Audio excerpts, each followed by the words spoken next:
We are live.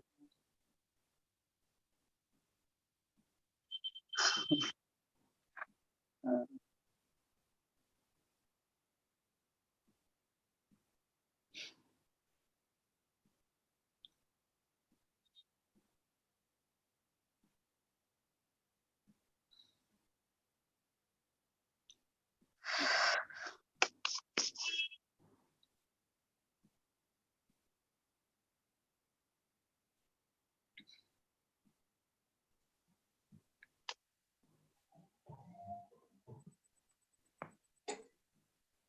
Hello, hello everyone.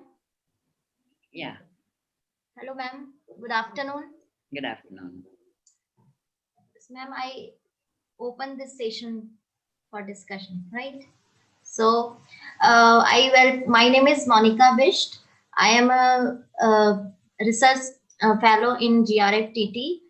I welcome you all to the last day of this conference and in the first session. So, today in this session, we have chair of this session is Professor Kamala Ganesh. I will introduce about Madam. Madam do not need any introduction, but I will officially, I will officially inform you about a little bit about Madam. Professor Kamala Ganesh, Madam is the retired professor of sociology. She taught in the Department of Sociology, University of Mumbai. She has interest in gender and its interface with kinship, aging, culture and identity, Indian diaspora, and feminist methodology. She has several publications, including um, popular books like Care, Culture, and Citizenship, Revisiting the Politics of the Dutch Welfare State, Boundary Walls, Caste and Women in a Tamil Community. She has few edited books also, like Zero Point Bombay, Culture and the Making of Identity in Contemporary India, Labor Movement in India 1937 to 1939, Negotiation and Social Space, a gendered analysis of marriage and kinship relations in Sub-Saharan Africa and South Asia. She has several articles on caste, women, gender, Sanskritization, community, culture, language, and many other areas. So, she will chair the session today. Now, I will introduce you to the paper presenters of this session. We have Professor Smita Bhutani and Dr. Pradipta Gupta, Dr. Shaminaz Banu, Bijender Singh and Sushmita Preja, Miss Anshuman, Mr. Tahmid Rauf, Miss Prachi Hudda, and Mr. Sumit Kumar. So, with this, uh, I request to the chair to please open the session for paper presentations. Thank you. Thank you very much. Thank you. And it's a great pleasure to be here at such a well organized international conference. I mean, I doubt if such a conference with so many sessions and papers, parallel sessions, would have gone on so efficiently. But for the extremely good technological skills that you have, the organizers have in making this possible. So it's a real pleasure to be here. Monica, I just want to know if the last paper is there or not. Marital state, Mr. Rahul Mondal, Jadab Munda, and Uday Das. That is what has Yes, been. ma'am. Huh? Yes, So, ma'am. Rahul Mandal is there. so all the eight paper presenters are here. No, ma'am. First one is not present yet. Okay, okay, right. But Dr. Shaminaz is present. okay, right. And the other person might join perhaps a little later. Maybe, yes, yes. Yeah, okay, you They keep will me join me informed. meanwhile. Okay, okay, so let me get going. And so, in the time that we have, I want to suggest to the speakers to keep their presentations to between 10 and 12 minutes. not more than 12 minutes, and if possible, a little less. And at 10 minutes, maybe I will kind of remind you that you have to wind up. This way, we will also cover everybody and also have a little bit of time left for discussion. And hopefully, at the end of, let us say, 4 papers, we could have a brief discussion, and then the end of the other 4 papers, another 10-15 minutes. So those who want to ask questions, you could do so in the chat box, and we will see how best we can take it forward. Let me start with Dr. Shaminaz Bano. Request to all the presenters is that when you start, just introduce yourself in 1 or 2 lines, who you are, where you come from, and then proceed to your presentation. Dr. Shaminaz Banus is Sustainable Development and Challenges of Diasporic Muslim Writers in American Literature. So over to you, Dr. Shaminaz. Very good evening, respected chairperson and all the delegates. I'm Dr. Shaminaz from Allahabad. I'm presenting before you a paper entitled as Sustainable Development and Challenges of Diasporic Muslim Writers in American Literature. So as we see America, the superpower, a country comprising of extreme liberalism, individual freedom, choice, and existence, as well as modern and lavish way of living, which is an attraction for the people of the third world country. With the rise of globalization and capitalism, has also added to its glory, making it one of the most developed countries of the world. Hence, people from the other part of the world in such a better standard of living and opportunity wish to settle in America. The post-colonial area has seen a large scale of migration of people from Asia and Africa to America with a dream to live a better life. When a person leaves his country, she just leaves his land and not its nativity, as it truly reflects in their behavior. These immigrants find it difficult to settle in new world, leaving their native place. So the problem of adjustment or assimilation is a key factor which continuously torment them, and they find it difficult to adapt in new atmosphere. Moreover, the most important aspect is the difference in culture. This is especially a vital issue with the Muslim community of Middle East when they migrate to United States, since the society in their countries are traditional, conservative. The fact is that America also provides sustainable development to every individual possessing qualification. But still, there are many challenges which diasporic community in America sometimes faces. In recent time, there is a rise of diasporic writers who are also enriching the American literature by sharing their immigrant experience. So through this paper, I'm trying to focus on writers like Khalid Husseini, Moza Kaf, Ajar Nafisi, Susain Abul Hawa, Shaila Abdullah, Renda Jarar, Asra Nomani, and Samin Ali. These writers belong to different countries, like from South Asia, India, Pakistan, Bangladesh, then from Palestine, Middle East. As America, considering as the most developed country, belong to the category of first world country and a superpower. The language widely spoken in the country is English, so the literature of this country is basically in English there. And there are many famous writers belonging to America like Arthur Miller, Henry James, James Joyce, Virginia Woolf, Mark Twain, and many others. Now this link has further expanded with diasporic writers from different countries who have, though not been born in America, but made it as their abode, defining its multicultural culturalism. People from uh, other part of the world migrate to America in large scale due to various reasons. They have various dreams and aspirations, but not every time their dreams are fulfilled, or it takes half of their lifetime. Living in alien land is not so easy as they had to face minor or major problems. The most important is assimilation in a culture which is totally different than theirs. Now, many people, for expressing their feeling, experiences, and problem, have taken the help of literature. Since literature is the only medium of expression of a person experience, there has been an abundance of diasporic literature in the past few years who want to share their views and experience with other people of the world. As Paul Bryan speaks, I quote, indeed, post-colonial writers often move to England or North America because they have been exiled or because they find a more receptive audience there, or simply in search of more comfortable mode of living, and even sometimes like Soinka, call upon the government of these neo-colonialist nations to the aid of freedom movement seeking to overthrow native tyrant. Unquote. These writers are, though migrate to America or other Western world, but they are unable to detach their mind from the land from where they belong. There is a nostalgia in these writers that colors their work. There is also a concern for homeland which they have left behind. The diasporic author engage in cultural transmission that is equitably in exchange in the manner of translating a map of reality for multiple readership. Moreover, they are equipped with a bundle of memories and articulate an amalgam of global and national stand that embodies real and imagined experience. In this way, diasporic literature is a major part of contemporary literature because of the global understanding it imparts to the reader. Sometimes it also helps in depicting the genuine problem of any country.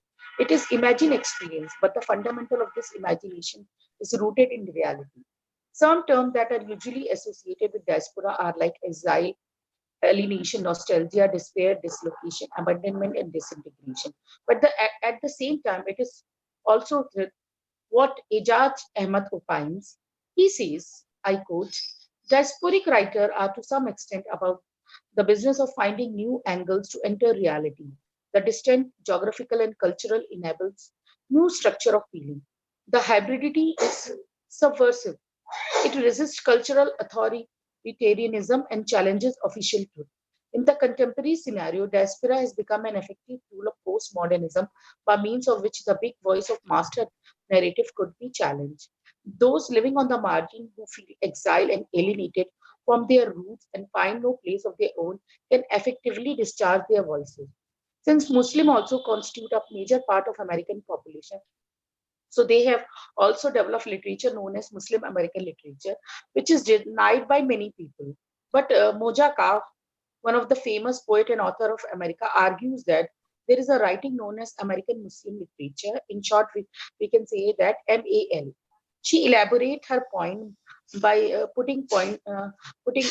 by saying that I quote, it begins with the Muslim of the Black Art Movement. The autobiography of Malcolm X is one of its iconic texts. Uh, it includes American Sufi writing, secular ethnic novel, writing by immigrant and second generation Muslim and religious American Muslim literature. Many of the work I would put into this category can also get read in other categories such as African American, Arab American, and South Asian literature. Third world women's writing, diasporic Muslim literature, English, and so forth. Unquote.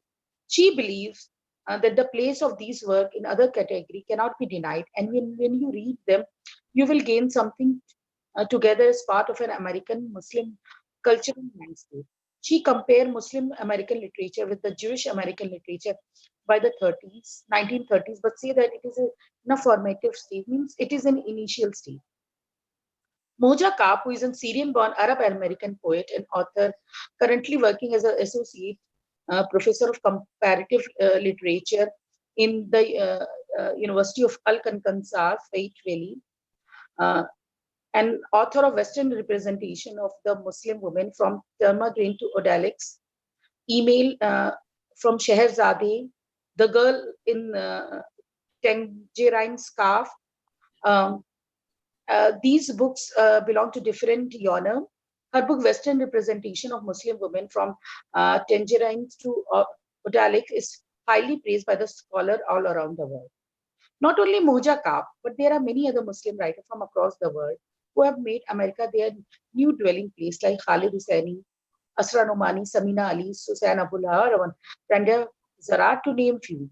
These names are of great significance as they have gained name and fame around the world by living in America. Khalid Husseini, another American-based English fiction writer from Afghanistan, uh, Khan, is a writer who is famous for his book Kite Runner, which became an international bestseller, selling more than 12 million copies worldwide. His second novel, A Thousand Splendid Sir, also became bestseller in UK. The novel Kite Runner is very close to Khalid Hosseini, and sometimes it seems to be an autobiographical novel because it depicts the story which is quite similar to Khalid Hosseini's own life. It is a story set in pre-Soviet occupied Afghanistan, as Hosseini himself has uh, witnessed in his life. Uh, Husseini says, I quote, I have very fond memories of my childhood in Afghanistan. So all these memories of peaceful pre-Soviet era Afghanistan, as well as his personal experience with Afghanistan Hazara people, led to the writing of his first novel, uh, The Kite Runner. The Kite Runner is basically a story which depicts the ethnic struggle of Pashtun and Hazara existing existing in Afghanistan still now. The story is about a man, Hussain Khan, who was Hazara, working for Husseini, who were Sunnis. When Khalid was a kid and studying in school, he taught Khan to read and write. Although his relation with Hussain Khan was brief and rather normal, Husseini fond memories of his relationship served as an inspiration of the relationship between Hassan and Men Amir, the two protagonists in the novel Kite Runner. So the Kite Runner is also the lifelong guilt consciousness of the protagonist Amir and the way by which he is able to redeem himself from it. So in this way, it is a story of guilt and redemption. The novel revolves around Amir, who has a guilt consciousness because in childhood he is not able to save his friend Hassan from being molested, being a coward. And later on, he was also responsible for driving Hassan and his father Ali, who is his father faithful servant, out of their house. So throughout his life, he is haunted by the guilt consciousness of his childhood misdeed. Not only is this, there are other themes included in the novel, like the ethnic tension, which I have already told. So Khalid Hosseini has tried to show all the issues related with the Afghani community, Afghanistan, and the way an Afghani, when he goes to America, try to assimilate or adjust in the new atmosphere. Uh, so the so he has shown the destruction which Taliban regime has done and how the people in Afghanistan were suffering due to the Taliban regime and the things related with it. So it is a commonplace for modernism that the exile writer benefit from his or her uprooting, and that what is left behind is seen more clearly from a distance, while the new approach is seen in a sharper focus than what it has managed. This rule, however, seems only to apply to Western writers. The rest are only too likely to find themselves categorized as one of Gayatri Spivak, privileged native informative, say, thus rendering themselves inoperative within the third world literary discourse, which Amin Malik has defined as critical or of its cultural root, yet militantly committed to them. Then another, ma'am, I have time? You don't have time. You have 1 minute to wind up. Okay, 1 minute. okay. Yeah? Okay. Yeah. Okay, thank you, ma'am. And then, in the same way, there is Asra Rumani, right? She's an Indian writer, placed in US, and Randa Jarar, a writer from Middle East. Then there are many Irani writers, then a Palestinian writer. They have uh, residing America due to different reasons. Some are exiled, some have left their homeland due to better standard of living or better prospect of education. So when a person goes, leaves his native place and go to live in an alien country, then there are many things which he has to witness. And since 9/11, there has been many incidents which has also has been a narrative which these diasporic writer or other people have experienced. So although it is a big paper, but there's hardly any time, so I conclude. Thank you so much, ma'am, for being patient enough to listen to my paper. Thank you, everybody. And there was some question also, ma'am. So we would take the questions after 3 or 4 papers are over. In the middle, the first few sets of papers will be discussed after. Will it be there? Yeah. Thank you. Okay. So thank you, Dr. Shahnaz. Is there an audio problem? No. Okay, so I think you've taken up quite a vast subject because that Muslim writers in America from a vast range of countries, India, Pakistan, Palestine, Bangladesh, Afghanistan, and so on. And they are also part of a larger, as you put it, a larger group of, or part of the larger Muslim American literature, MAL. And it was interesting that you focused on the kite runners and Husseini and so on. So I think you've given us a kind of a glimpse of the issues that are present in this writing. And thank you for that. We hope that we will be able to discuss it a little later. Now let us move on to the next paper. Has Professor Smita Bhutani arrived? Is she there? No, ma'am, she is not, Not yet. yet. Not Okay, we go straight away to the next one then, by Bijender Singh and what is it? Shamina's ma'am, can you please mute yourself? Yeah. So Bijender Singh and Sushmita Prija, Indian diaspora, their contribution, challenges, and prospects in home and host land. So that's another vast paper. Sorry. Yes. Ma'am, they are also not around. They are also not around. Okay, then the next one is Miss Anshuman reinvented diasporic identities in Bharati Mukherjee's Jasmine. And she is also not there. She's also not there. Okay. Then I think there is going to be a lot of time for Shaminas to answer questions a little later. But let's move on to Mr. Tahmid Rauf. Is he there? Socio-historical construction of the Bangladeshi diaspora in Canada. He's also not. He's also not there? Okay. No, ma'am, he is also not. So who is there? Tell me. Then we can call them. Who is there who belongs to this panel? And the last one. So, Prachi Huda. Prachi Huda. Okay, that's right. Yes, good fences make good neighbors. A philosophical perspective and the changing dynamics of global immigration and diaspora. Prachi Huda. Let us look forward to her paper. Good morning, madam. Good afternoon. I'm so sorry. To switch on my camera because I'm having some trouble with my camera. I hope that's okay. Yeah, but your audio is not. Am I audible? Now, yes. Now you are audible. Yes. Okay, I'm so sorry. I'm having some internet connection problems lately. I hope I'll be audible. Hello, everyone. My name is Prachi Huda, and I'll be presenting my paper on the topic Good Fences Make Good Neighbors, a philosophical perspective and the changing dynamics of globalization and diaspora. The late 20th century has been described as the age of migration. Massive numbers of people are moving across borders, making virtually every country more polyethnic in composition. This has also been described as the age of nationalism, as more and more national groups throughout the world mobilize and assert their identity.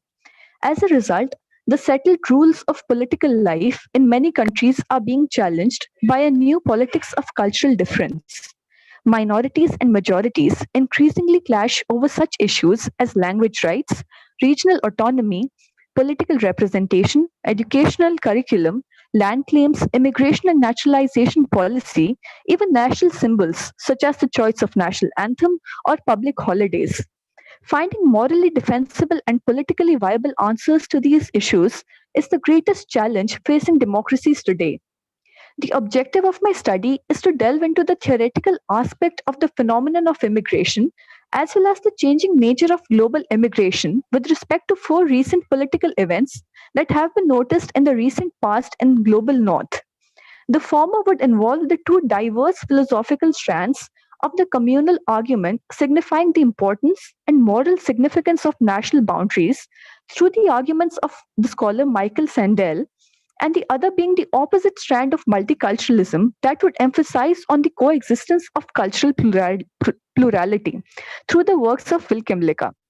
The latter and more prominent part of the study will comprise of four Western political events that will help us analyze the changing nature of global immigration. These are as follows.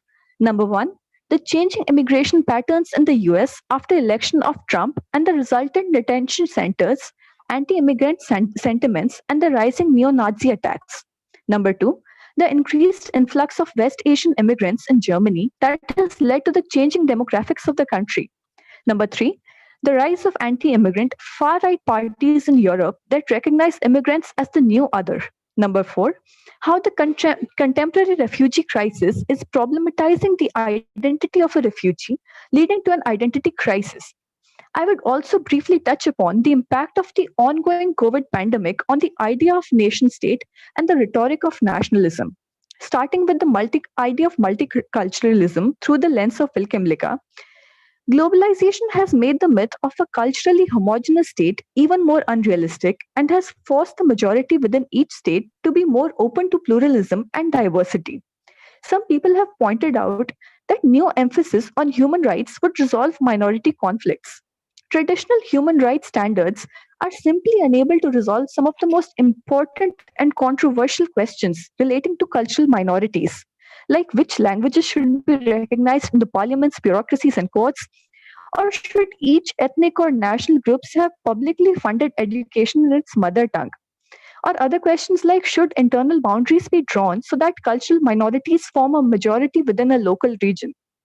While talking about polyethnic rights, Kimlicka says that while the special rights granted to white Jewish and Christian groups to withdraw from the larger society have at times been controversial, few people see these as serious threats to social unity or stability. But when accommodations were made for non white, non Christian groups, people started complaining about the tribalization of society and the loss of a common identity. Even though these newer polyethnic rights are in fact primarily intended to promote integration, it is difficult to avoid the conclusion that much of backlash against multiculturalism arises from a racist or xenophobic fear of these new immigrant groups. Charles Taylor calls for a theory of deep diversity, since we must accommodate not only a diversity of cultural groups, but also diversity of ways in which the members of these groups belong to the larger polity. What should hold such a multinational together? Taylor admits that this is an open question, but suggests that citizens might find it exciting and an object of pride to work together to build a society founded on deep diversity and so be willing to make sacrifices to keep it together. Now, talking of the exact extreme opposite claim of the communitarians with respect to the community. If we understand ourselves as free, they say, if we understand ourselves as free and independent selves, unbound by moral ties we haven't chosen, we can't make sense of a range of moral and political obligations that we commonly recognize or even prize. These include obligations of solidarity and loyalty, historic memory, and religious faith, moral claims that arise from the communities and traditions that shape our identity. Rousseau, an ardent defender of patriotism, argues that communal attachments and identities are necessary supplements to our universal humanity. Quote, it seems that the sentiment of humanity evaporates and weakens in being extended over the entire world, and that we cannot be affected by the calamities in Tartary or Japan the way we are by those of a European people. Unquote. According to Michael Sandel, countries do provide more to their own people than do to foreigners. US citizens, for example, are eligible for many forms of public provision. What really is the moral significance of national boundaries? Sandel here brings in the examples of two adjacent towns in Texas and Juarez that are only separated by a river. A person born in the former is entitled to all American social welfare programs and opportunities, while the one from the latter does not. The inequality of nations complicates the case for national community. In a world with vast disparities between rich and poor countries, the claims of community can be in tension with the claims of equality. The volatile issue of immigration reflects this tension. For affluent nations, however, restrictive immigration policies also serve to protect privilege. Many Americans fear that allowing large numbers of Mexicans to immigrate to the US would impose a significant burden on social services and reduce the economic well being of existing citizens.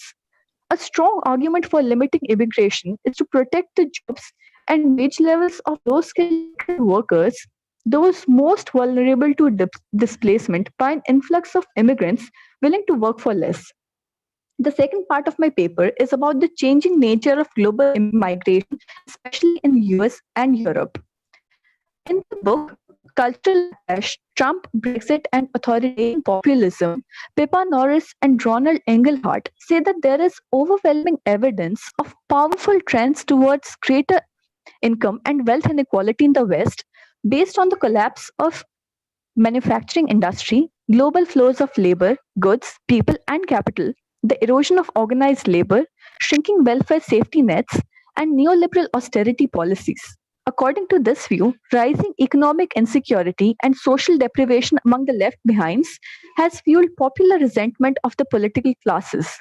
This situation is believed to have made the less secure strata of society susceptible to the anti establishment, nativist, and xenophobic scaremongering exploited by authoritarian populist movements, parties, and leaders. In this view, Trump's base is attracted by his Make America Great Again promises to restore blue collar jobs lost in factories, mills, and mines, to scrap or renegotiate free trade deals like NAFTA and TPP, and to reduce the costs of healthcare insurance, and to implement massive tax cuts for the less well off. Trump declared his candidacy promising to wall off Mexico and deport millions of illegal aliens. Quote, when Mexico sends its people, they are not sending their best. They're bringing drugs, they're bringing crime, they're rapists, and some I assume are good people, but I speak to border guards and they tell us what we are getting, unquote, says Trump. On the campaign trail, Trump called for a total and complete shutdown of Muslims entering the US, declaring on CNN that Islam hates us. Although on coming to office, the initial botched executive order banning travel from 7 Muslim majority countries was quickly overturned by the courts. He has repeatedly attacked African American leaders and athletes on Twitter. Now, looking at Europe, the rapid influx of large numbers of immigrants, refugees, and asylum seekers from poorer societies has generated social tensions. The refugee crisis, with the number of people applying for asylum in the EU peaking at 1.26 million in 2015, including many from Muslim majority countries, raise difficult challenges for European policymakers in managing welfare, maintaining social cohesion, and providing educational training services for the refugees. In 2015, Angela Merkel adopted an open border policy, and the country took in some approximately 9 lakh refugees and received approximately 5 lakh formal applications for political asylum, the highest number in history. In 2016, the government reinstated border controls. An agreement between the EU and Turkey allowed Greece to return irregular migrants to Turkey and made it more difficult for refugees from the Middle East to reach Western Europe overland. The most hardline policies in the EU have been erected by Hungary's Prime Minister Viktor Orban, who has consolidated power since 2010, revising the constitution to reduce judicial independence, electoral integrity, and press freedom. Orban strongly opposed the EU's refugee reallocation quota program designed to ease the burden on Germany, Greece, and Italy. His government refuses to accept Hungary's designated quota of just over 1,000 refugees, despite losing legal battles over the issue in European Court of Justice. Similarly, in the Netherlands, Great Wilders Party for Freedom (PVV) expresses similarly radical anti-immigration sentiments. Their program in the 2017 elections called for an end to immigration from Islamic countries, closing all mosques, banning Muslim headscarves, as well as strengthening policies and holding a referendum on Dutch membership in the EU. Britain's traditional anti-immigrant parties, the National Front and the British National Party, have faded in strength in recent years. But the UKIP's manifesto in the June 2017 election campaign, advocating a hard Brexit from the EU, sought to ban the burqa, outlaw Sharia law, impose a temporary moratorium on new Muslim schools, and require annual checks against female genital mutilation for high risk girls, as well as introducing a net migration target of 0 in 5 years.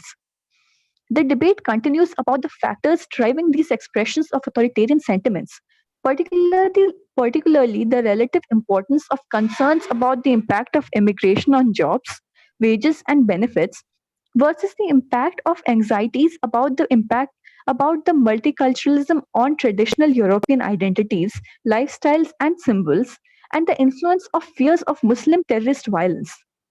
Attitudes vary according to the immigrant's economic background, such as skilled professionals versus unskilled laborers, humanitarian conditions, such as refugee families with children fleeing war, and their religious faith, such as Assyrian Christians and Sunni Muslims from Iraq. The next topic I would like to talk about is the Prachi, you have 2-3 minutes to wind up, please. Okay, sure, ma'am.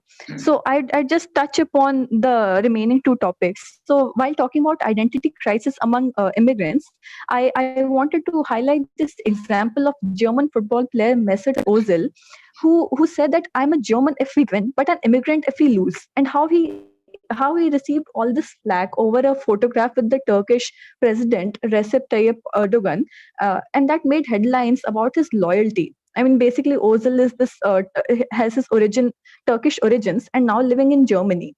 So he has regularly been questioned about his loyalty to the German nation, despite being a citizen. There's this famous scholar called Hofstede who has suggested that individualistic societies emphasize I consciousness that focuses on autonomy, emotional independence, individual initiative, and the collective societies stress on we consciousness, that is the collective identity, emotional interdependence, group solidarity. So another hypothesis that is given usually is that when sociocentric individuals from sociocentric cultures migrate to egocentric societies, they may feel more alienated. And there are much more studies that have been conducted that show that how for example, schizophrenia, how the rate of schizophrenia among Norwegians who migrated to the US was higher as compared to Norwegians who stayed back in Norway. So there's this entire identity crisis that goes on among immigrants who are more susceptible to mental illnesses like depression or anxiety or schizophrenia, etc. I'm just briefly touching upon the remaining topics. So I would like to finish up by talking about the impact of COVID, how it has led to heightened nationalism and leading to further anti-immigrant sentiments. So while the virus spread into a pandemic with the free movement of people globally, it has ended up strengthening the relevance of national boundaries as the major instrument for the control of the spread of virus. One of the first things that governments have done is to close boundaries and stop international travel. Even the search for a COVID-19 vaccine has become a matter of international competition, and that there have been accusations made against US that it's attempting to poach European, especially German advances towards finding a vaccine in order to outdo its competitors. Globalization lies shredded as we read of French or German officials protesting against the Americans seizing shipments of masks that they had ordered from China. Meanwhile, countries like Taiwan have been criticizing the WHO for not having taken away timely action, even after being informed at the time of the deadly breakout. Trump has even slashed the funding for WHO by accusing it of negligence for not taking appropriate timely actions against China. This has led to global governance further taking a step backwards. There have been heightened sense of territoriality of nation states that has given another boost to the idea of exclusivity, where the other is not only seen as an outsider but is also blamed for the problems caused. This was visible in the increase in incidents of racial abuse against Chinese Americans. So, to conclude, I would say that in these polarized times, it might be helpful to look back at Gandhi and try to adopt his ideas of toleration and equal respect in order to avoid conflicts over our differences and strive for a more equal and just place to live in, where there is prevalence of humanity that not only takes our differences into account, but treats them with equal respect. Thank you very much for your patience listening. Thank you. Thank you, Prachi. Would you introduce yourself, a line or two about you, where you are working and what is your area? Sure, ma'am. I am Prachi Huda. I'm a postgrad student at Center for Political Studies, Jawaharlal Nehru University. I graduated last year from Indraprastha College for Women, University of Delhi. That's it. Thank you. Thank you very much. Thank you. Prachi, as you have heard, Prachi Huda has covered a lot of ground, starting with theoretical formulations of various scholars like Kimlicka and Sendel, and also going on to the very recent, I think she focuses on the very recent events, a turn of events, and very recent trends in reactions to immigrants, which has generally been, though the events she mentions are varied, they all seem to be moving in the direction of kind of a hostility to immigrants and an increased racialist, xenophobic outlook, and less tolerance, heightened nationalism and national boundaries. This seems to be the trend in the last, let us say, 15 years or so. And it would be interesting to speculate why the global turn in this direction, what could be the dynamics of it. Prachi has hinted at it, but I'm sure we will have time to discuss it, considering that some of the people who are supposed to present do not seem to be there. So I think we will have a lot of time to discuss. Thank you very much, Prachi Huda. And now we shift to the next person who is listed here. Sumit Kumar, is he here? Yes, ma'am. Monica? Yes, Yeah? ma'am. Okay. So, Sumit Kumar, internal migration He for, just left. He sorry? just left. He just left. I think he must face some technical problem, some Oh, I see. internet problem. He So, just should we go to the next one? Rahul Mondal yes. and He's here. Jyotika and Uday Das. Okay, this is the last one listed. So after this, you will have to check, Monica, if some of the others are there. Yeah. But let us go to Mr. Mondal and the others. Marital status and stream of migration, a relevant investigation in India. So this is something about internal migration. And over to you. Is Rahul going to present? Rahul Mondal? Yes, ma'am. Yes, ma'am. Okay, so over to you. Please introduce yourself and your colleagues, and then you have about between 12 to 12 minutes or a little more than that for your presentation. Okay, ma'am. Good evening, one and all present here. Myself, Rahul Mondal. I am doing my master's in population studies in International Institute for Population Sciences, and my colleagues are Mr. Jadav Munda. He is doing MPhil in Institute of International Institute of for Population Sciences, and Dr. Uday Das. He is a PhD research scholar in Vishwabharati Shantiniketan. Please go ahead. Ma'am, I would like to share the screen. Yes. The organizers will help you? Yes, ma'am. He can Yeah. share. Yeah.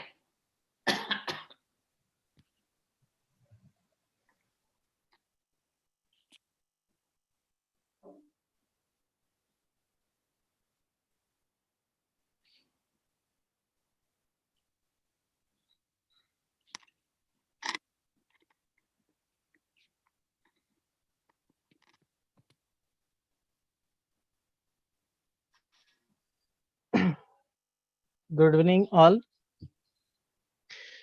Our work is on marital status and stream of migration and relevant investigation in India.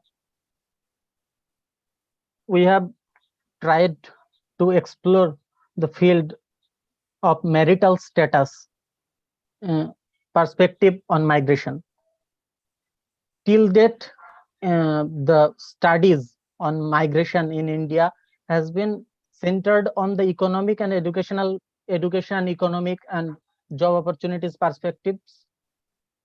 And the marital status is such a big institution that has been left unexplored somewhat to somewhat extent.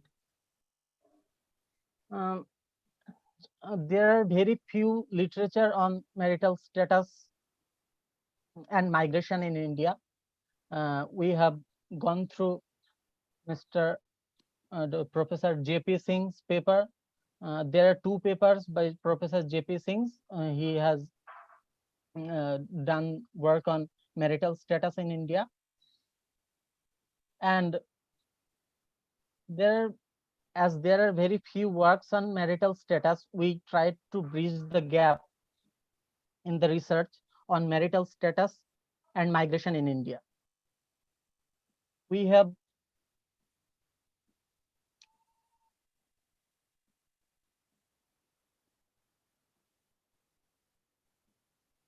used the Geoda software for the cluster analysis of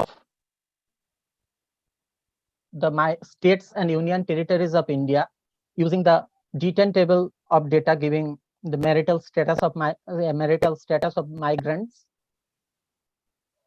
and we have used k-means plus algorithm for clustering the states and union territories of India into 5 clusters. We have taken the data on the basis of migrants by sexes in all ages and by place of last residence in each streams of migration. As the rationale behind the study goes out to find the effect of marital status to the to find the responsiveness of each clusters of migrants by sexes to the marital status of migration, we have categorized the migrants into never married and ever married. Never married migrants are those who are unmarried, and ever married migrants includes currently married, widowed, separated, divorced migrants decomposed by sex. We have performed the cluster analysis on the basis of percentages by taking share of each states at numerator and share of the total stream as the denominator, and the cluster analysis is performed in all the 4 streams of migration, giving 14 categories, each 3 categories of ever married, never married, and total in each streams of migration. We have used the k-means plus algorithm using the Euclidean geometry of sum of square distances, which increasing the within cluster similarities and minimizing the within cluster dissimilarity, and subsequently increasing the between cluster dissimilarities, and giving up and we have taken an initial reruns of 100 and maximum iterations of 1000, and with minimum bound of 5% in each clusters, the clusters gives a very good sum of between to total sum of square ratios, that showing the increasing similarity and distinguishness of each clusters we have performed.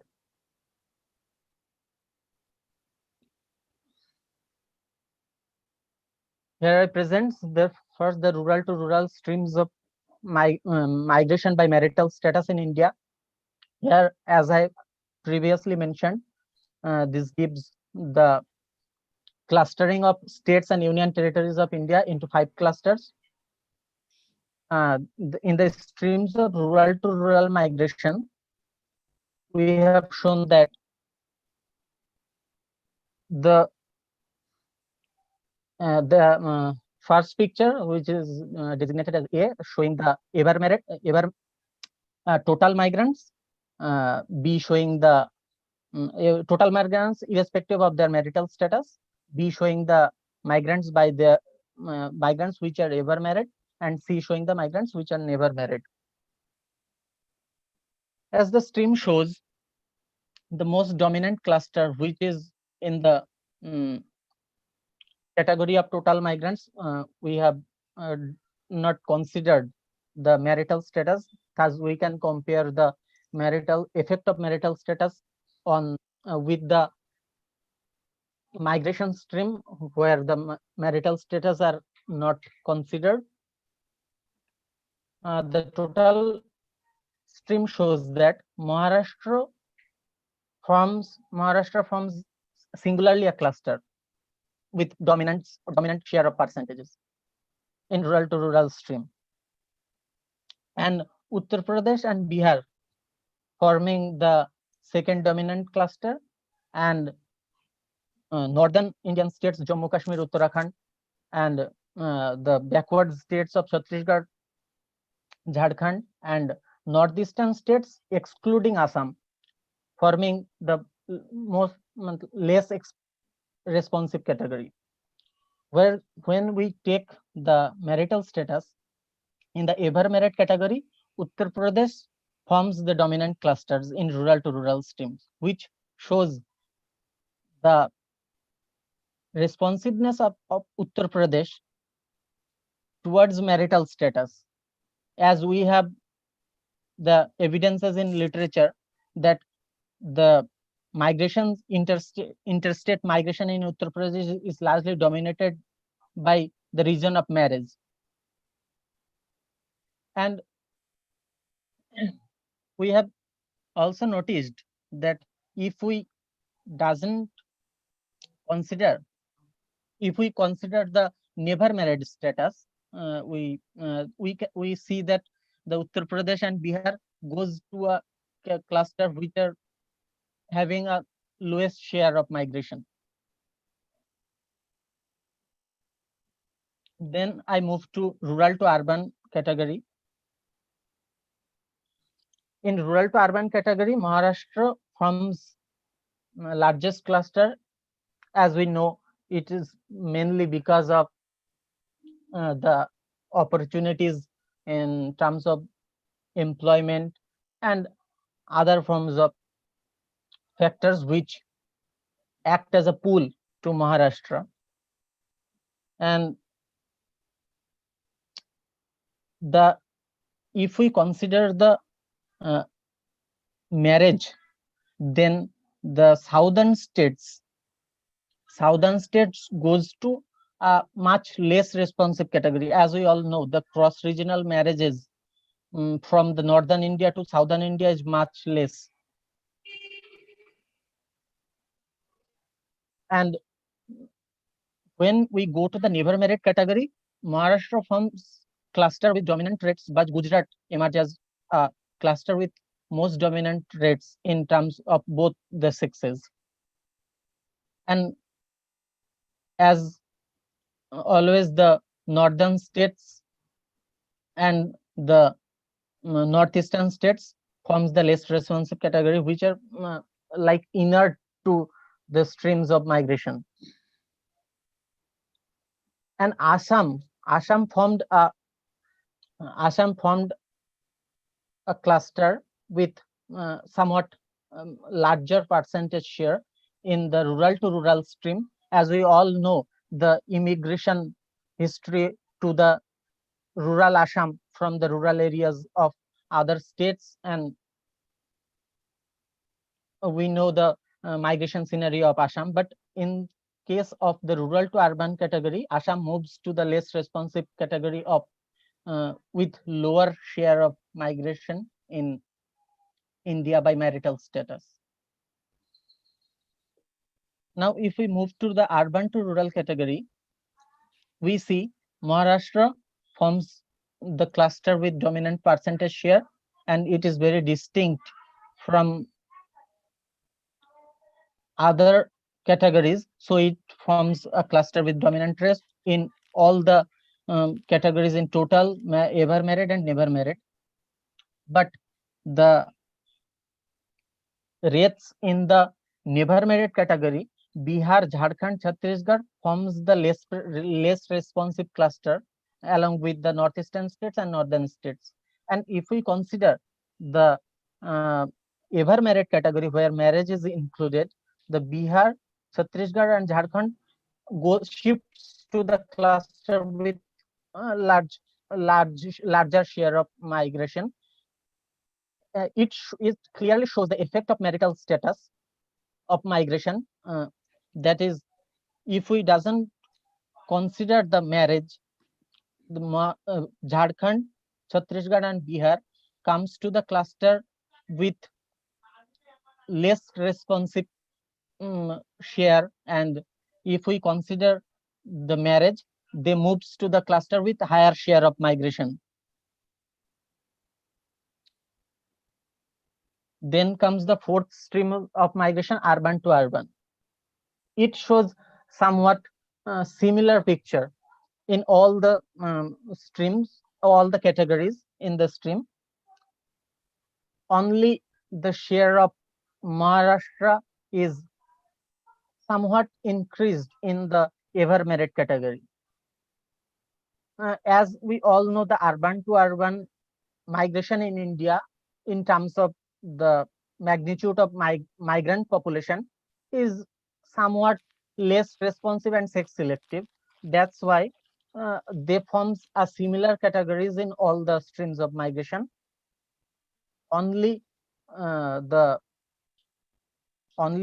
Nadu is forming a dominant cluster when the never married category is considered, as Tamil Nadu has a distinct culture which is less prone to have which shows a lower rate in the cross regional marriages, and the urban to urban migration in the never married category tends to form a dominant cluster in the Tamil Nadu and southern states of Kerala. We have tried to find out various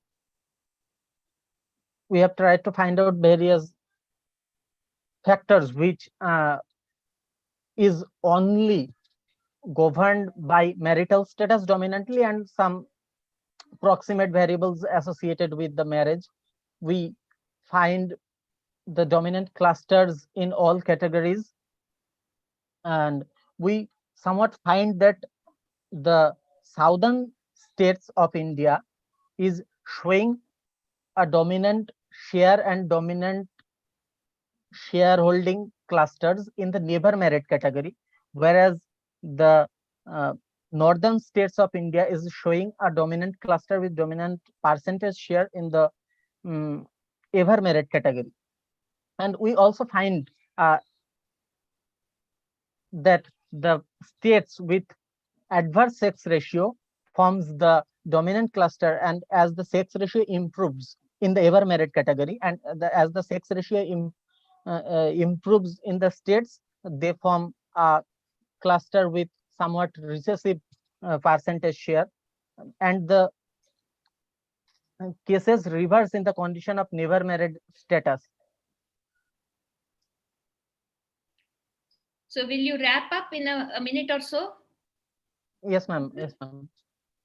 And with the use of the marital status only, we have found out the regions like the central India's are central in some portions of central India are largely responsive to the ever married status, and the southern India are largely responsive to the never married status, and the northern Indian states like Jammu, Kashmir, Uttarakhand, Himachal Pradesh, and the southern northeastern Indian states are less responsive, excluding the Assam in the category of rural to rural migration. Thank you. That was my time. Thank you all for listening patiently. Thank you all. Thank you, Mr. Rahul Mondal, for a very intricate statistical data from the census, and for drawing out conclusions. I'm afraid personally I have to spend some more time reading your conclusions to be able to see a pattern, but nevertheless the data is pretty extensive, and thank you for that. I'm sure there are going to be questions for you. So are there any of the others present? No, ma'am. Oh, okay. So should we give, so there are three papers then that we have to discuss. It is open for discussion now. There are three papers, and I must say they are three very different papers, all within the scope of migration and diaspora studies. We have one which is a paper based on literature, and the other one, Prachi's, is based on a general falls within the realm of international relations and political science broadly, and she takes up very large theoretical questions and illustrates them with recent developments. And Mr. Mondal and his colleagues, they have worked on internal migration, the different kinds, rural, urban, urban, rural, urban, urban, with reference to marital status and with reference to the 2011 census data, and give a fair number of conclusions on the regional profiles. Why this may be so in particular regions, I guess, would require more kind of in-depth individual studies, not statistical, but more ethnographic and those kinds of studies. But anyway, these three papers, very different but all quite rich with data, are open for discussion. Already there are some questions in the chat box. Yes. So should we start with Dr. Shanaz? There is a question for you from Tampi Nagarjuna. Have you seen it, Dr. Shanaz? Yes, ma'am. Ma'am, I must tell you one thing, but that I'm a scholar of literature, so I will answer a question related with literature. I will not answer any question political. And as far as the data is concerned, I think my fellow delegate, fellow scholar has not.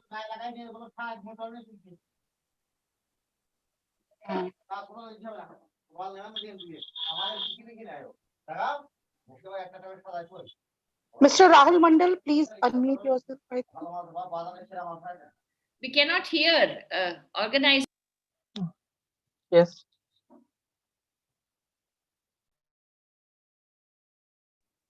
Yes, ma'am.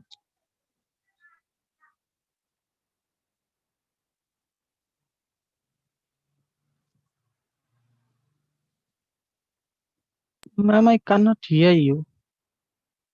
No, there is a question in the chat box for Dr. Shanaz, and she says that she will answer only questions pertaining to literature, which is her subject. So we would request Mr. Ma'am, one thing I want to make it clear. He said that I said Muslim constitute one of the major part of expatriate American population, not American population. Yeah. Expatriate, like in the same way, South Asian also contribute a major part of expatriate American population. Okay. So there is a difference between American population and expatriate American population. Right. Then there are things related with the political issue that Muslim are doing this, Muslim are doing that. I will not answer that. Okay. And as far as Khalid Hussaini is concerned, in The Kite Runner, Khalid Hussaini has portrayed the ethnic rivalry existing in Afghanistan. And just till now, he has written three novels. The Kite, after Kite Runner, he wrote The Thousand Splendid Sun, and then he wrote The Mountain Echo. So in The Kite Runner, he has shown the ethnic rivalry existing between Shia and Sunni, and even he has shown how Taliban has ruined Afghanistan, all the atrocity which Taliban has done to Afghanistan, and what Muslims are doing in Europe and America.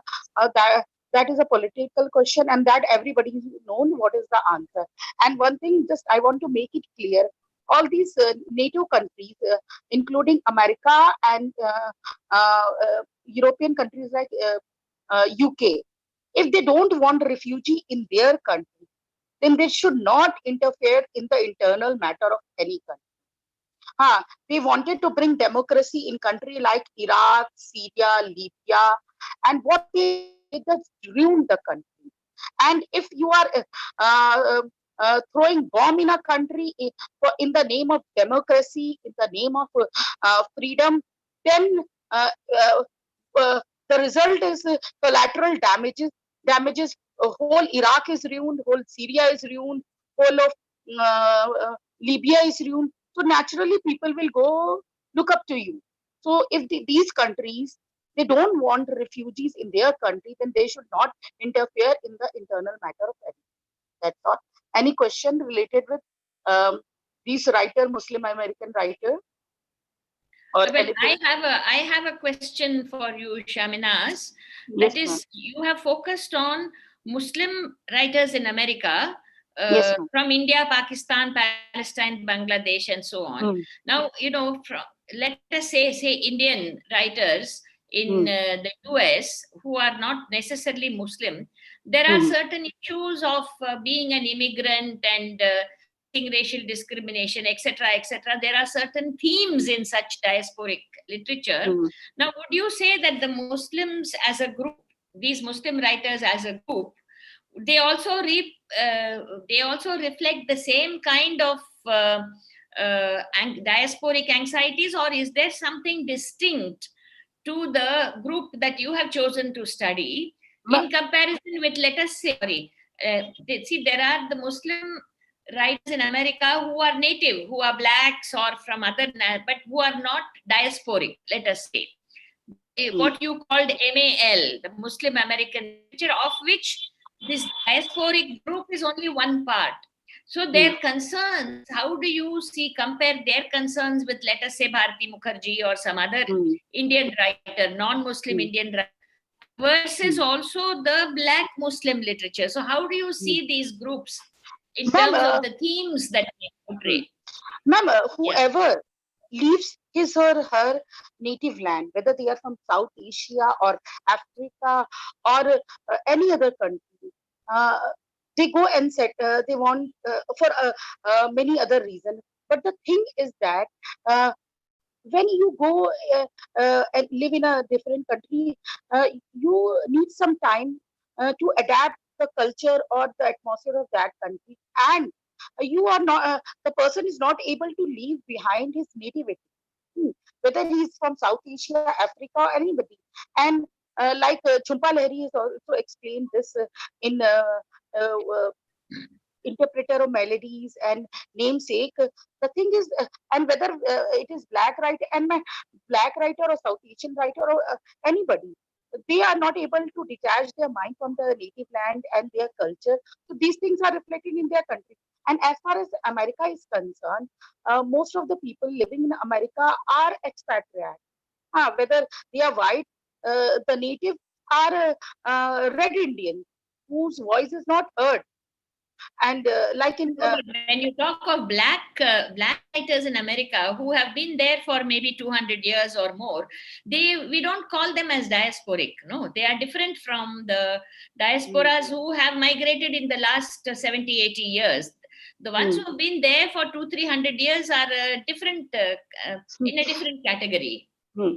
Ma'am, I have taken all those writers who have recently gone there. Okay. Not those writers. Yes, Okay. and ma'am, the thing is that the native voice of America is not so heard. Uh, Hmm. we have Aboriginal voices in Australia. Aboriginal writers are writing in Australia, but there are only few writers, the Sherman Alexei or these writers. If this America and Canada are countries where you will the native voices in, or you'll not find native people in any field. So this is the thing with but as far as Australia is concerned, we can see native writer like or Aboriginal writer. So whoever and the black some uh, black people, they are living in these part of the world from a long time. So they have become a part of America as America. But still, we see there is a difference between black and white. Racism still exists in America, which my second fellow scholar has mentioned. Okay. Mm. Okay. Is there anybody else who wants to? I think there is one for Excuse me, ma'am. Rahul. Ma'am, so Mr. Yes. Sumit Kumar, one of the presenters today's, he wants to present, but there is a light cut, electricity cut in his place. So he Okay. wants to present without PPT. Is it without his PPT PowerPoint? That's okay. If he can speak on it, it is okay. We can hear it. We have time. Okay, okay. So can we request Mr. Sumit Kumar? Maybe we will only see we will get the video or only the audio. Ma'am, actually he wanted to present, but he still is not connected with us in Zoom. I see. Well, we can discuss other things, and in the meanwhile, if he's ready, okay. Otherwise, we will have to drop out. He will have to drop out. Let's see. Okay. Let's see. There was one question for Rahul. Rahul Mondal, what is the outcome of your studies and how best you think it useful for migration? To which I would like to join my question also, Rahul. If you can summarize in maybe 4 lines or 5 lines, what is the most striking conclusion from what you have presented, the statistics and the regions? What are the most unexpected or striking conclusions? If you could summarize that for us. Thank you, ma'am. I would like the most important conclusion. First of all, we started this study because marriage in itself is a large institution that is unexplored in India, and the direct work on marital status by migration by marital status, we can get direct 3 literatures in India and hardly indirect literature 2 that will aggregate make 5 literatures in India, that is by migration by marital status. And we have done this study on migration, which gives us the conclusion that the proximate variables attached with this marital status shows that with the inverse sex ratio trend, the marital status of migration shows dominant cluster and increasing trend. As the states goes to the trends of higher sex ratio, the the migration by marital status, the migration by never married status increases with the increasing sex ratio, and with the adverse sex ratio, like in the North Indian countries, like in the Punjab, Haryana, they go in the clusters with very limited share in the never married status, while they forms the dominant cluster in the ever married status. And we could see through this that the deep-rooted patriarchy or the adverse effect of sex ratio that is determining the streams of migration in India Okay. by marital status. Okay. And we could directly see the outcomes as the the effect of just marital status that is determining the streams of migration in India. Okay. Okay. Any other questions, please, from the audience? Ma'am, Sumit Kumar has joined. Okay, so let us invite Sumit Kumar. Yeah. Internal migration for higher education, is it a 2-step migration? Please introduce yourself, Mr. Sumit Kumar, and then make your presentation. You have, you can take about 12 minutes or a little more, 12 or 13 minutes. Um, uh, very afternoon, ma'am. Am I audible? Yes, yes, you're audible. Uh, Ma'am, this is Sumit Kumar, a PhD student of NUPA, New Delhi. I'm here to present my work titled as Internal Migration for Higher Education is a two-step migration. Uh, this work takes inspiration from two-step immigration of students towards countries like Australia, Canada, New Zealand, as mentioned in Hawthorne 2008, 2011, and Gregory 2014. They argue that this policy of two-step immigration allows all these countries wherein skilled population itself has become a great challenge to continue their prosperity. Thereby, this two-step migration helps them to maintain the required skilled labor pool, because students who have obtained their degrees, their educational degrees, as international students in the destination have greater possibility to join the labor market on the completion of their degrees. Therefore, this policy navigates the journey of students from temporary visa to permanent settlers. From the students' perspective itself, that they consider it as an opportunity, and they prioritize to all those destinations where they can join labor market on the completion of their degree. The recent gain which Australia and Canada have achieved in the context of immigration of foreign students have categorically suggest the same, taking the leaf out of immigration to Indian context of internal migration. uh, Without doubt, India has been grappling with the challenge of regional disparity, and in order to arrest the regional disparity, at the same time, in order to provide gainful employment opportunities to demographic dividend, policymakers in the year 2001 have proposed the transformation of Indian economy into a knowledge-based economy, an economy which is largely engaged in specialized service sector activities. And for this purpose, it was believed that the higher education would be the great changing agent. Therefore, from the policy and also from the government attempts, higher education got enough push. Therefore, higher education categorically has shifted itself from the stage of elite to the stage of massification, more precisely in the year 2010.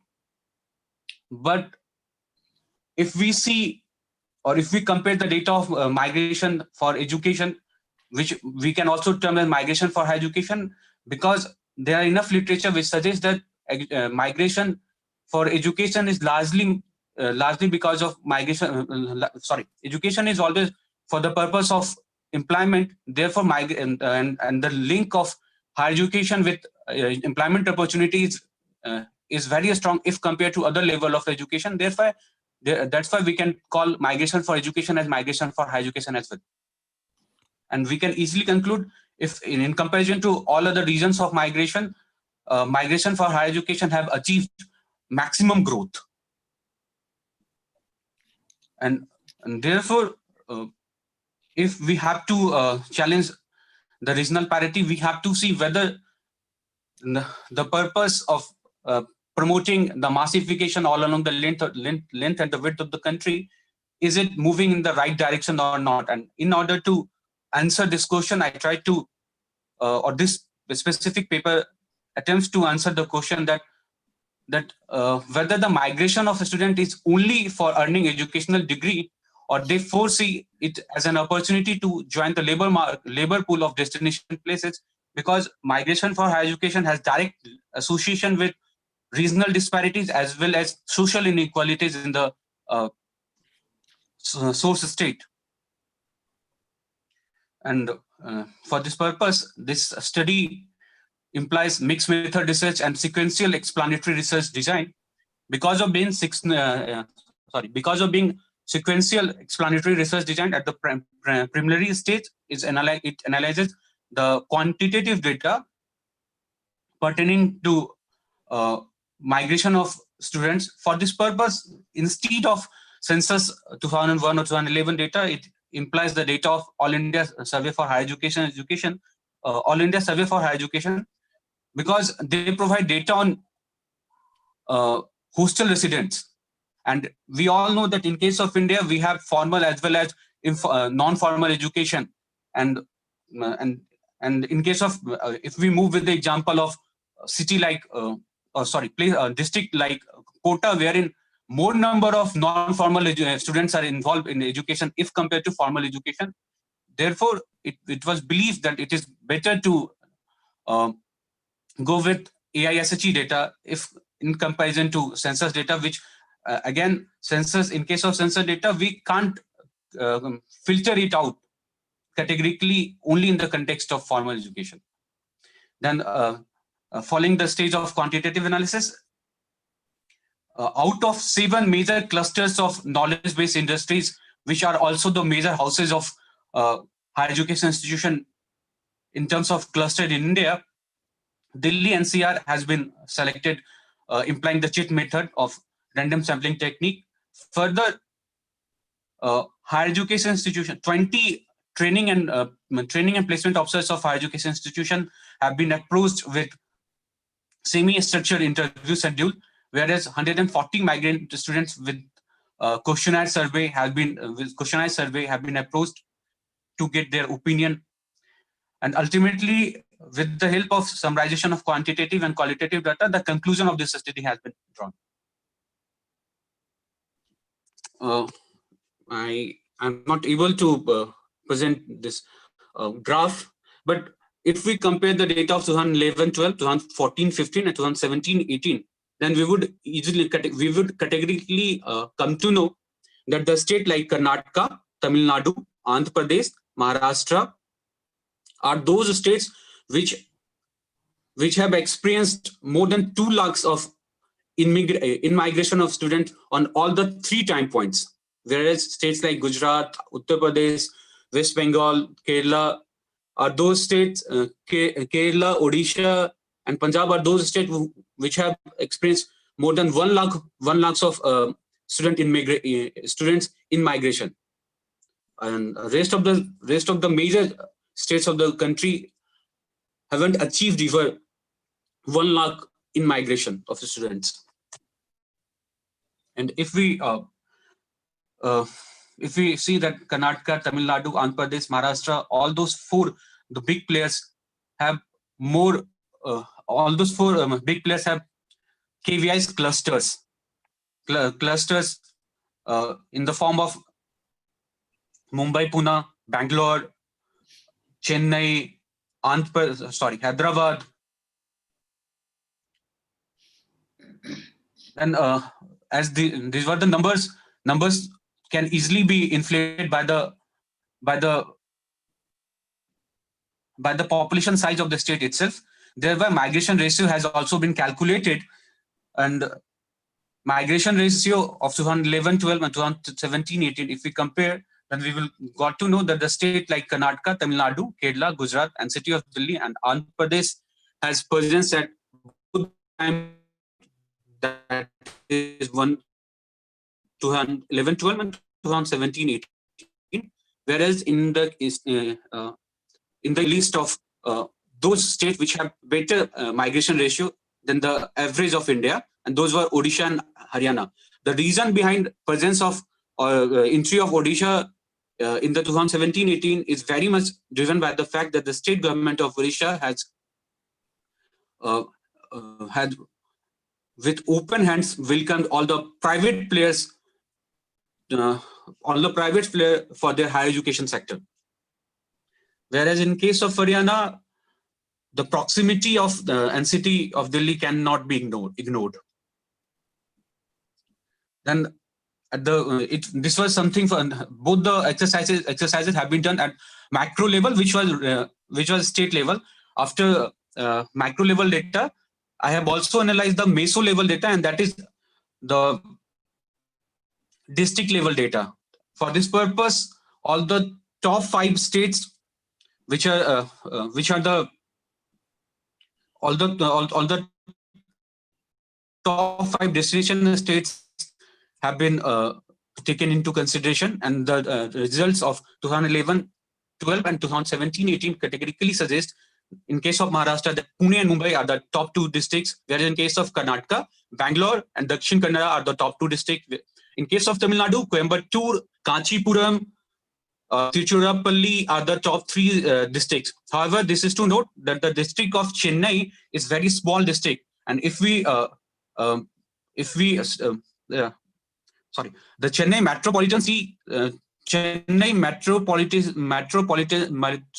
metropolitan city area includes 3 districts, which are Chennai, Tiruchirappalli, and Kanchipuram. And if we club all the 3 districts and take note of the total immigration data, then without any doubt, they have more number of immigrants than whole of the state. Similarly is the case of Hyderabad, because Hyderabad municipal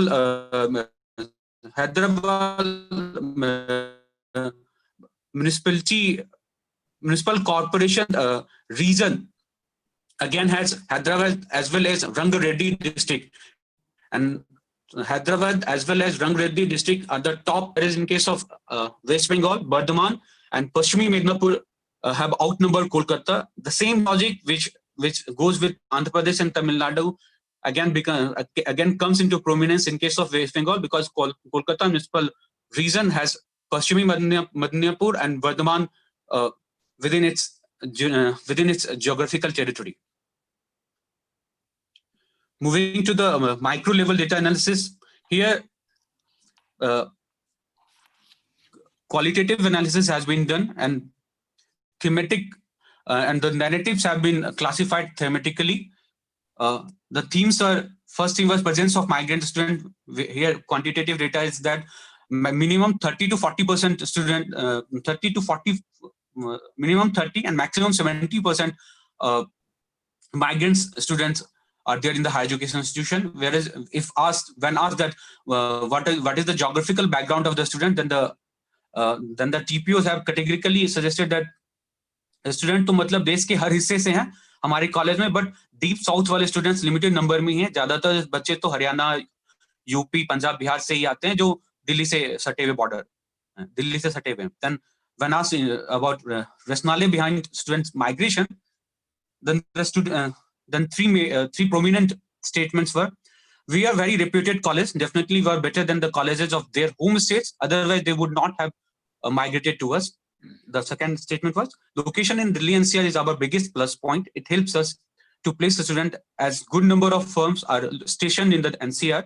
It in return attracts a student from across the country to our college. Then third statement was, कुछ ऐसे जैसे कुछ computer वाले बच्चे जावा C+ का course करते हैं, mechanical वाले बच्चे C-DAC का कोर्स करते हैं, और ये इन कोर्सेज के लिए कोचिंग आपको दिल्ली में काफी है, इसलिए भी काफी ज्यादा बच्चे ऐसे मेट्रोपॉलिटन सिटीज की तरफ आते हैं. Then along with the colleges which provide professional and technical higher education institution, I have also interviewed one of the TPO of Hindu College of DU, and he has said that students of economics, commerce make comparison कि किस college में अच्छा placement होता है या ज्यादा placement होता है. अदर डिपार्टमेंट के बच्चे जानते हैं कि उनके सब्जेक्ट का कैंपस प्लेसमेंट नहीं होता, इसलिए वो ज्यादा सोचते नहीं. हाँ, बट ज्यादातर बच्चे जो यहाँ आते हैं उनके दिमाग में UPSC, SSC, CMAT, CAT MAT की तैयारी जरूर होती है, क्योंकि दिल्ली में खास के नॉर्थ कैंपस के आसपास ऐसे कोचिंग इंस्टीट्यूशन काफी मात्रा में है.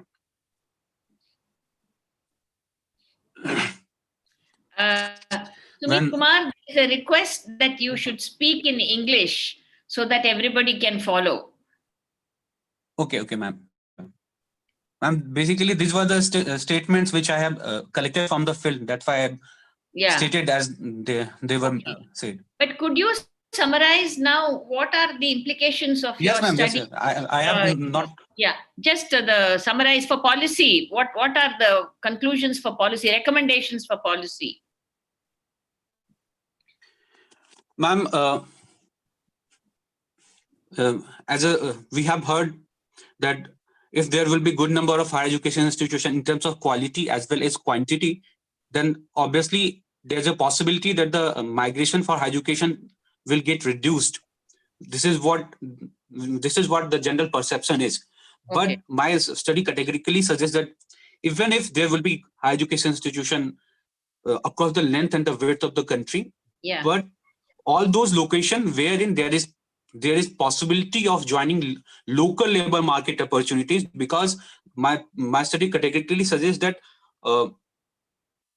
those KVIs, those IT and ITS sectors and other sectors which come within the ambit of KVIs, they always prefer to hire students from their own proximity. Yes. Because they said that in order to hire top position, only we try to move beyond our geographical region. Otherwise, we know that we have good number of higher education institutions around our own institution. Then there is no point to invest our time as well as our money to hire every Tom, Dick, and Harry.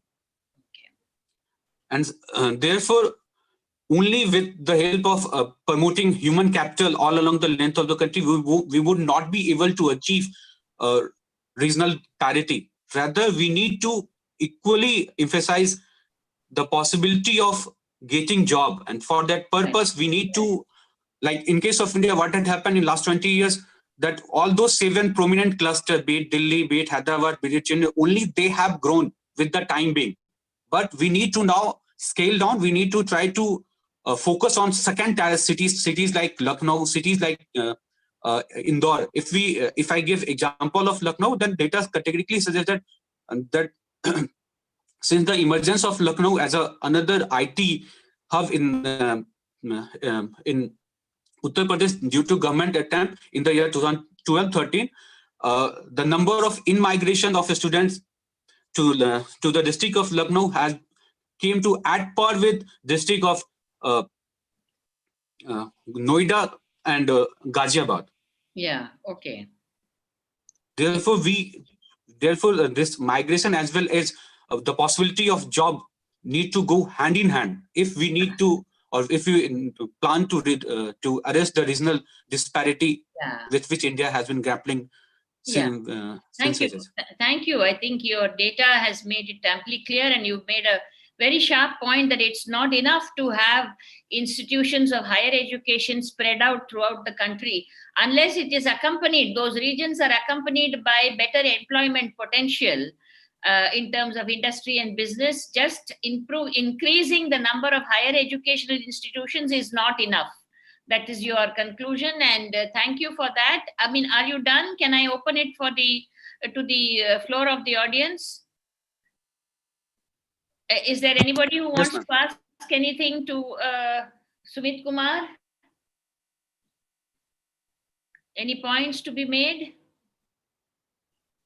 Ma'am, Neelu Khosla wants to say something. Yes, please. Yes, please. Yeah. Good day, ma'am. It's Neelu Khosla from Mumbai. I'm in the teaching line. I would like to add some points to, or even at least one point to the person who gave the presentation now. Like, see, what you have said is employment. I'm really telling you, in the college also now, because of this COVID.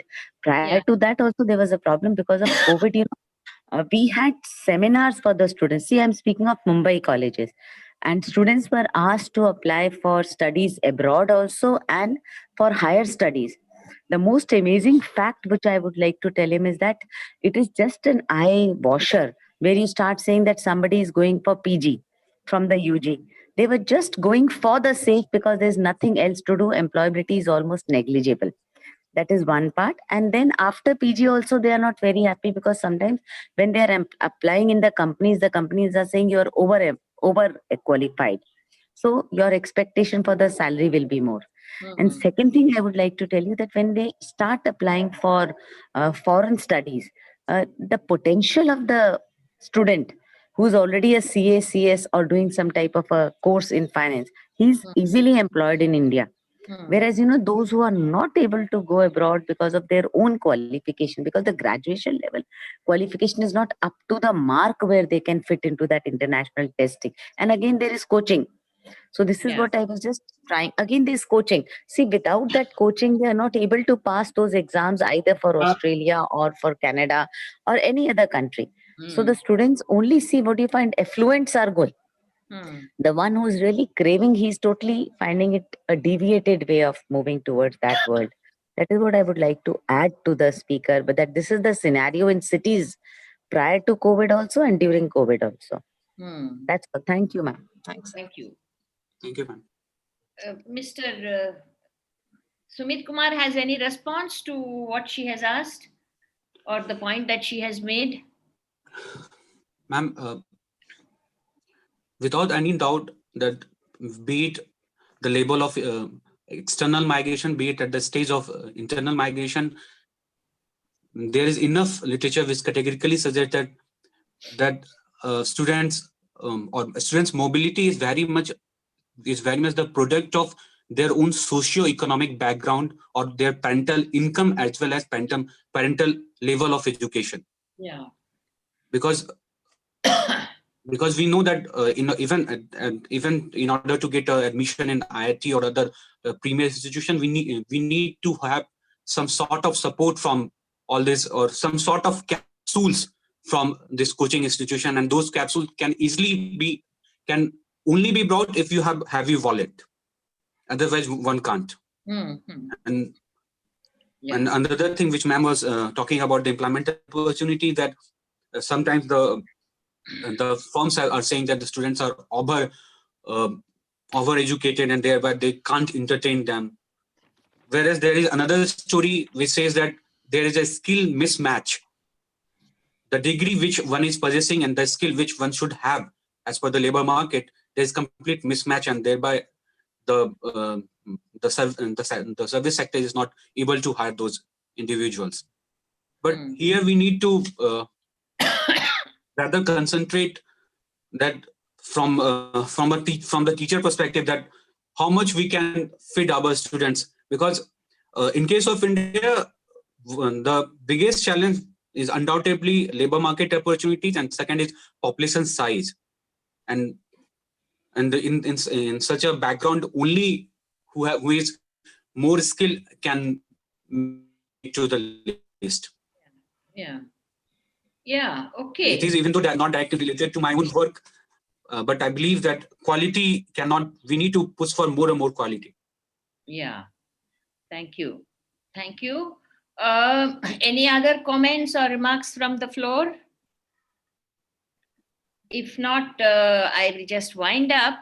Well, I have to say that there were 4 papers instead of 8. But then fortunately, we were able to give people, the 4 presenters, a little extra time later on to speak a little more and ask more questions. When you take up the topic of migration and diaspora, you can see the range of issues, the range of topics that are included, the range of methods that are used, from literature to hardcore statistics to analysis of political economy, so we have had quite a range of issues. One thing that does strike one is that internal migration and is dictated very much by economic compulsions at the bottom level. Also, international migration also has economic compulsions, but the issues that come up once they have moved have more to do with being accepted by the host society, by hostility on racial or religious basis, by ties to the homeland. So it moves to a somewhat different kind of mode of articulation.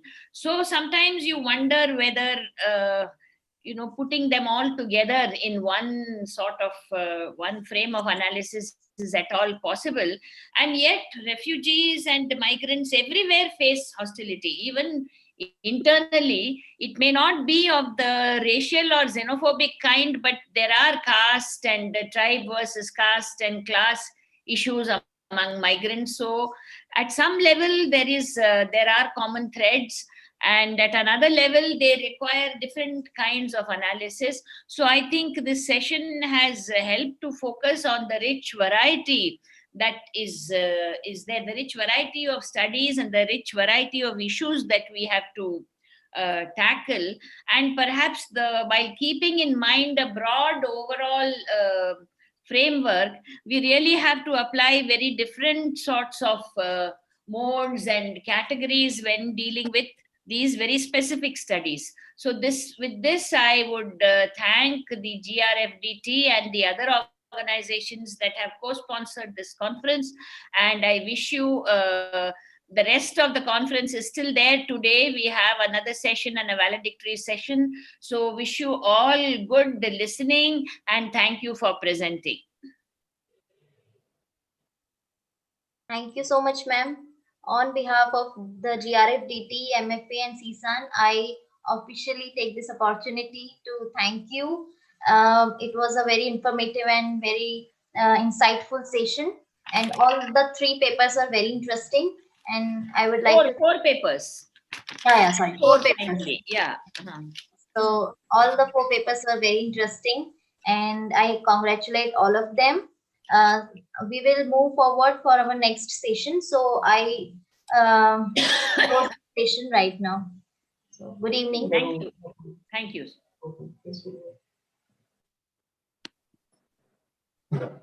Are we having a break or we will have a session? No, we will start right now. Okay. No, so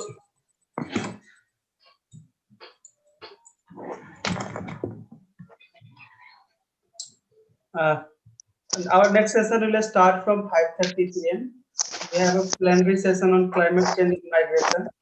So I request everyone to please be with us.